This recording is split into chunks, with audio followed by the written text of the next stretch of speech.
ఒక దుర్మార్గమైన ఆలోచన.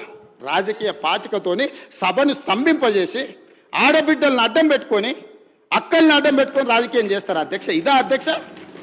ఇదా అధ్యక్ష? నేను మాట్లాడాలంటే చాలా మాట్లాడగలను అధ్యక్ష. ఆ అక్కలకు నేను చెప్పగలను. ఆ అక్కల్ని నేను సొంత అక్కల్లాగానే భావించిన. ఒక అక్క నన్ను నడి బజార్లో వదిలేసిన నేనేమనలే. ఇంకొక అక్క ఎలక్షన్కి పోతే నా మీద 2 క్రిమినల్ కేసులు అయిన ఈ రోజుకున్న కోర్టుల చుట్టూ తిరుగుతున్న అధ్యక్ష. మీరు మాత్రం అక్కడికి వెళ్ళి మహిళా కమిషన్ చైర్పర్సన్ తెచ్చుకున్నారు, ఎమ్మెల్యే టికెట్ తెచ్చుకున్నారు, ఎమ్మెల్యేలు అయినారు. నేనేమన్నా అధ్యక్ష?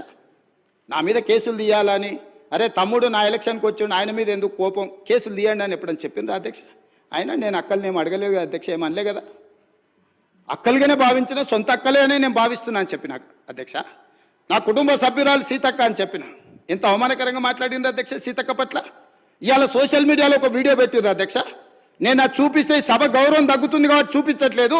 ఇవాళ సీతక్క అక్కడ నించుంటే వెనకాల నుంచి ఒక సభ్యుడు వచ్చి ఇంకొక సభ్యుడితో మాట్లాడుతుంటే ఇవాళ టీఆర్ఎస్ నాయకులు సోషల్ మీడియాలో పెట్టిన మీమ్స్ చూస్తే మీరే ఆ వేదిక మీద నుంచి వచ్చి చెప్పు తీసుకొని కొడతారు అధ్యక్ష. వాళ్ళను చేత్తో కూడా కొట్టారు.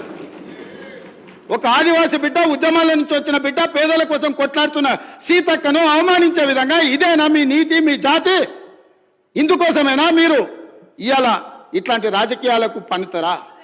ఆమె దళిత, ఆమె ఆదివాసి ఆడబిడ్డ కాబట్టి ఆమెను అవమానించవచ్చా?